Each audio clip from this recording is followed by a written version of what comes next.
yung badges na sinasabi ng teacher mo? Badges, ma? Oo, pati mo sinasabi sa akin. Ha? Sabang matamaan ka? Ano kasi yan, ma? Bagsak ako sa English. Bagsak? Sko Junjun, anong grade mo dyan? 74, ma. 74! Diyos ko, grabe pasang-awa naman yan, Junjun. O alam mo kung bakit ka bagsak? Ha? Nagigigilak sa'yo. Kasi makulit ka. Puro ka laro. Ma, Aka na yung cellphone mo, nagigigilak sa'yo. Oh, tatawagan ko yung teacher mo, maghintay ka. wag na. Sak na naman si Junjun. Hello, ma'am. Yes po, napatawag po kayo. Ma'am, paano to?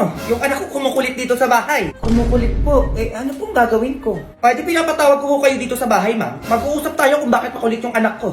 Ako ho, pinapatawag nyo? Ay, opo ma'am, bakit? Kapag yung anak ko kumukulit yan sa school, pinapatawag nyo agad ako. O kaya ngayon, sumobra na yung kulit ng anak ko dito sa bahay namin, kayo naman po ang ipapatawag ko. Di ba? Para quits lang. Ah, ganun po, nanay. Sige, anong oras po ako pupunta dyan? Kahit anong oras, ma, maghihintay ako sa inyo. Pumunta po kayo, ha? A few moments later. Magandang hapon po, mother.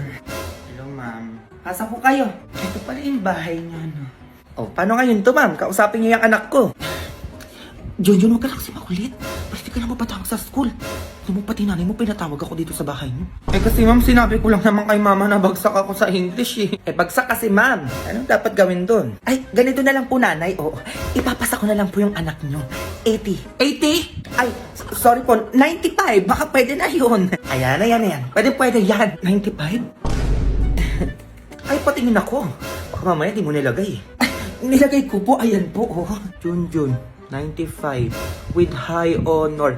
Ay, edi top 1 na ako niyan, ma'am. Uy, grabe naman. Oh, ma'am, sorry, wala pong Maria Marienda dito.